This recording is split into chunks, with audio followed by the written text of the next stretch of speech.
Radio चिनार 90.4 FM से मैं हूं आरजे साहिल मुजफ्फर और आज हमारे साथ एक बहुत ही ख़ास मेहमान है। इन्होंने श्रीनगर और Baramulla drug de addiction centre में काम किया है और army drug de addiction centre Baramulla के फाउंडर मेंबर हैं। अगर हम बात करें इनकी जो एक्सपर्टीज़ है वो बहुत ही वास्ट है, इसीलिए आज हमने इनको दावत दी है अपने स्टूडियो में। हमारे ख़ास मेहमान हैं डॉक्टर इनायत मीर। डॉक्टर साहब, हम आपका वेलकम करते हैं। Thank you. सबसे पहले आपसे ये जानना चाहेंगे, जब भी हम ड्रग एडिक्शन की बात करते हैं और एक बड़ा सवाल ये है आज हमारी सोसाइटी में कि एडिक्शन क्या है, सबसे पहले ये जानना चाहेंगे कि अगर आप एज एन एक्सपर्ट ये हमारे व्यूअर्स तक बात पहुंचाएंगे कि addiction what actually it means. Addiction जैसे हम बात करते हैं एक कॉमन मैन टर्म है, मेडिकली इसको सब्सटेंस यूज डिसऑर्डर अब कहा जाता है। तो एडिक्शन हम कहते हैं कि कोई भी बंदा जब ऐसे नशीली पदार्थ चीज़ों का इस्तेमाल करता है और उसके साथ साथ जब वो छोड़ने की बारी आती है या छोड़ने लगता है तो उसमें कई प्रकार के जो साइकोलॉजिकल और फिज़िकल चेंजेस आते हैं। जैसे कि उसमें कंपल्सिव यूज़, वो बार बार उसको छोड़ने पर भी, सोच पर भी छोड़ना चाहता है लेकिन छोड़ नहीं पाता है। उसके जो नेगेटिव कॉन्सिक्वेंस होने के बाद भी फिर भी वो उसको कंटिन्यू यूज़ करता है और बंदे में कंट्रोल भी नहीं रहता है कि वो चाह के भी कि मैं इतना ही ले लूँगा तो वो और भी उससे ज़्यादा लेके आदमी आउट ऑफ कंट्रोल हो जाता है, जिसको हम लॉस ऑफ कंट्रोल बोलते हैं जी। तो ऐसी सारी सब्सटेंस जिनमें ये कैफियत आती है और साइकोलॉजिकल लेवल पर क्रेविंग आती है। साइकोलॉजिकल लेवल पर इसमें आदमी अपने सब काम छोड़ के नशीली पदार्थ को हासिल करने में लगाता है, फैमिली को छोड़ के, सोसाइटी को छोड़ के।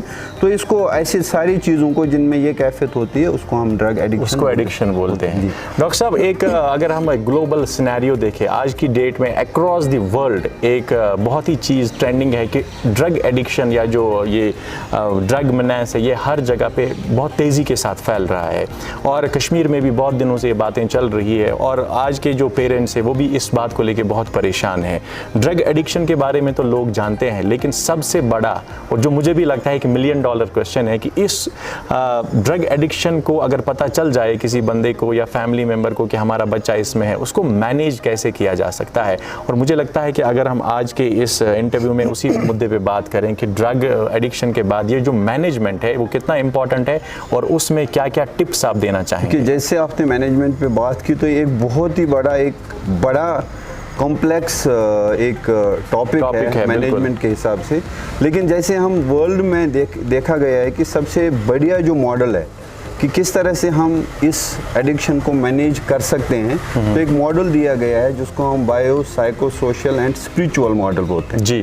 तो जब हम बायो की बात करते हैं तो बायोमेडिकल जो ट्रीटमेंट मोडालिटीज़ होती हैं उसमें अगर कोई भी नौजवान, कोई भी बंदा जो नशा करता है या इन्वॉल्व है तो उसको आइडेंटिफाई करने के बाद, स्क्रीनिंग करने के बाद उसको हॉस्पिटल में डिटॉक्सिफिकेशन के लिए भेजते हैं और उसके लिए सब्स्टिट्यूशन थेरेपी होती है, एंटागोनिस्ट थेरेपी होती है। तो वो एक bio medical modality of treatment है।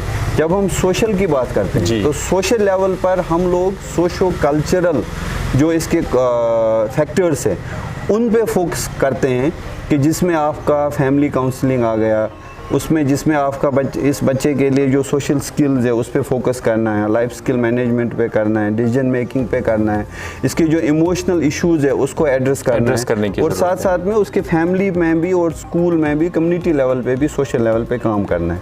जब हम साइकोलॉजिकल की बात करते हैं तो साइकोलॉजिकल में एक स्पेशल प्रोग्राम होता है जिसमें एडिक्शन काउंसलर्स अलग होते हैं, different than other counsellors. Addiction counselling होती है, कॉग्निटिव बिहेवियरल थेरेपी होती है, इसमें मोटिवेशन एनहांसमेंट थेरेपी होती है और इसमें पर्सनल काउंसलिंग के भी जो इंटरवेंशंस होते हैं वो किए जाते हैं।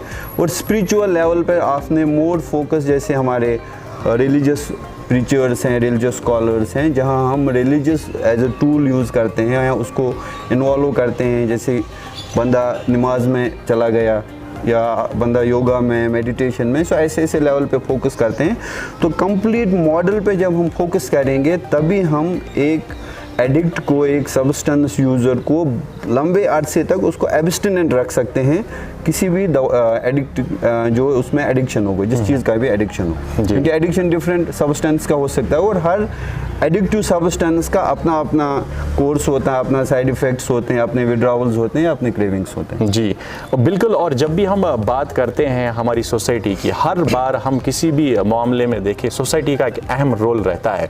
और आज की डेट में अगर हम अपनी सोसाइटी में देखें, जो लोग जाने अनजाने में ड्रग एडिक्शन के इस रास्ते पे चले हैं, उनको हम सोसाइटी में टोटली आइसोलेट करते हैं।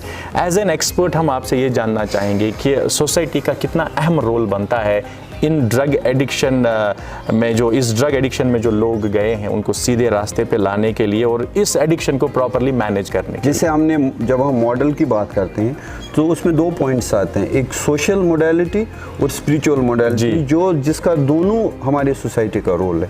सोशल लेवल पर खासकर हमें इस बात का ध्यान रखना है कि जब बंदा एक एडिक्शन या एक कोई भी सब्सटेंस यूज़ करता है तो हम उसको मानते हैं कि वो एक पेशेंट की तरह है। जिस तरह हमारा पेशेंट है जिसमें फीवर है, जिसको नॉर्मल पेशेंट आता है, नॉर्मल पेशेंट आते हैं और उस पेशेंट के लिए हमें बड़ी हमदर्दी होती है, उसको इधर हॉस्पिटल ले जाना, उधर लेना है।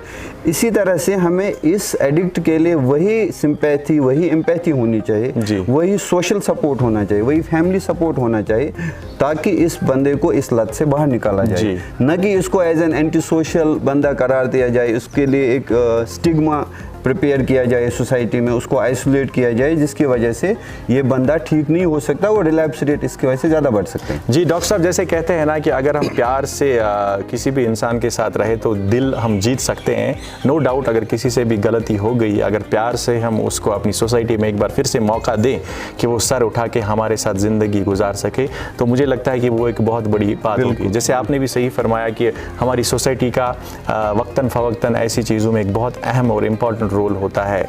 और ओवरऑल अगर हम सम अप करें इस मैनेजमेंट को, जैसे आपने बताया पेरेंट्स का एक रोल रहता है, फैमिली का रोल रहता है, सोसाइटी का रोल रहता है, रिलीजियस एस्पेक्ट भी आपने बताया, और एज एन एक्सपर्ट ये भी हम जानना चाहेंगे कि जब एक बंदा इस ड्रग एडिक्शन की इस राह पे चला जाता है जाने अनजाने में, वट एवर रीजंस में भी, लेकिन अगर हम प्रॉपरली इसको मैनेज करें तो क्या वो 100% वापस आ सकता है? Can we bring him back on the right track so that he can live his life happily? देखिए, अभी मैं शायद 2-3 दिन पहले एक संजय दत्त का इंटरव्यू सुन रहा था जी, कि जिस बंदे ने अपने टाइम में वो बता रहे थे कि ऐसा कोई भी ड्रग नहीं है, जब उसको बाहर डी एडिक्शन सेंटर में एडमिट किया गया तो ही सेड कि मुझे एक शीट दिया गया कि और उस तीनों शीट पे जितने भी सब्सटेंस है कि भाई आप टिक करो, और दे वर सरप्राइज्ड कि वो सारे जितने भी ड्रग्स थे 3 पेज पे मैंने सब टिक किए, मैंने सबका यूज़ किया था, और उसके बावजूद भी उसने उन सब चीज़ों को छोड़ के आज तक भी वो ड्रग फ्री एनवायरनमेंट में रह रहे हैं, मतलब ही इज़ एन एब्स्टिनेंट। डेफिनेटली कि एक जो बंदा जो एडिक्ट है, जो सब्सटेंस यूज़ कर रहा है, डेफिनेटली वो एब्स्टिनेंट हम उसको ओवर ए लॉन्ग पीरियड रख सकते हैं जब हम इस पूरे मॉडल पे अच्छी तरह से काम करें, उसके एनवायरनमेंट को, उसके सोसाइटी पे फोकस दें, फैमिली पे फोकस दें, उसको उसका जो school level, if is a school going boy, school में उसके इश्यूज़ को एड्रेस करें, और ऐसे सारे ट्रिगर जो उसको एनवायरनमेंट से मिलते हैं, ऐसे तमाम स्ट्रेसर्स, उन पे फोकस करें और उनको एड्रेस करें, तो बंदा रिलैप्स होने के चांसेस मिनिमम है। बट वी कैन नॉट से कि 100% कि भाई एक बार जिसने छोड़ दिया वो छोड़ सकता है, बट स्टडी सेज कि रिलैप्स रेट इसमें मिनिमम किया जा सकता है कि अगर हम उसके उन सारे मोडालिटीज़ पर, उन सारे मोड्स पर उस पर फोकस किया जाए जी अच्छी तरह से। जी डॉक्टर साहब, लेट्स बी ऑप्टिमिस्टिक, और कहते हैं ना कि उम्मीद पे दुनिया कायम है। अगर हम as a society, as parent, as family, अगर हम सब अपना रोल निभाएंगे तो डेफिनेटली ये जो ड्रग एडिक्शन की बात अभी चल रही है, हम इससे उभर के आगे आ सकते हैं। और जैसे आप भी काम कर रहे हैं अपनी लेवल पे, हम अपने प्लेटफॉर्म से काम कर रहे हैं, और बहुत सारे NGOs, सोशल एक्टिविस्ट से वो काम कर रहे हैं। आखिर में आपसे ये जानना चाहेंगे कि रेडियो चिनार के इस प्लेटफॉर्म से आपकी क्या इंपॉर्टेंट मैसेज रहेगी उन तमाम व्यूअर्स के लिए, यंगस्टर्स के लिए जो आपको अभी ग्लोबली देख रहे हैं? मेरे ख्याल से मुझे तमाम उन व्यूअर्स के लिए ये मैसेज रहेगी कि they should have a level of confidence and self esteem in their life, जी। प्लस जब भी कभी ज़िंदगी में कभी स्ट्रेस हो, you should know how to manage the stress. और अपनी ज़िंदगी में जब भी आपके कई टारगेट्स हैं, कोई इश्यूज़ हैं, उनको पहले ही उनके लिए आदमी को प्रिपेयर होना चाहिए, उस पर फोकस करना चाहिए और टाइम को मैनेज करना चाहिए। और ख़ासकर व्यूअर्स से मैं ये बोलूँगा कि जितना भी जो मीडिया में आप चीज़ें जो देखते हैं, वो सारी मीडिया जो है ना एग्जैजरेट की होती है। एक्चुअली वो हर कोई चीज़ वो नहीं होता है जो आपको दिखता है, इसलिए हर चीज़ मीडिया की तरफ आप देखते हैं तो उस पर ज़्यादा ध्यान भी ना दें। और जो आप हमारे खासकर सोसाइटी में जो बॉन्ड्स हैं between parent and the child, वो बड़े वीक हो गए। आई बिलीव कि हमें सोशल वैल्यू सिस्टम को और इम्प्रूव करना चाहिए, एनहेंस करना चाहिए। और ऐसा पीयर, ऐसा एक सर्कल होना चाहिए दोस्त का, जहाँ आपका वैल्यू हो, जहाँ रेस्पेक्ट हो और जहाँ से आपको पॉजिटिव इन्फ्लुएंस मिले अपने पीर से जी। और खासकर मैं लास्ट ऐसे नौजवानों से कहूँगा कि they should be always open and they should always share their problem, they should not hide. That's most important. बिल्कुल डॉक्टर साहब, जैसे हम आपको अक्सर बुलाते रहते हैं, you are part of the radio Chinar family. आज आप फिर से एक बार आए, कैसा लग रहा है यहाँ पे आके और अपनी जो दिल की बात है वो लोगों तक पहुँचाने में? आई रियली फील एक्साइटेड जब भी मैं यहाँ आता हूँ एंड एटलीस्ट कि जो भी मैं ज़िंदगी में सोचता हूँ कि मैंने कुछ हासिल किया, मैं लोगों तक को पहुँचा दूँ। And this is the platform I am getting to share and help people. Right guys, this is the platform जहाँ पे हम आप तक पहुँचते हैं और एक्सपर्ट से आपकी मुलाकात करवाते हैं। इंशाल्लाह बहुत जल्द आपसे होगी फिर मुलाकात। तब तक देखते रहिए हमें डिजिटल प्लेटफॉर्म्स पे और सुनते रहिए रेडियो चिनार 90.4 FM, हर दिल की धड़कन।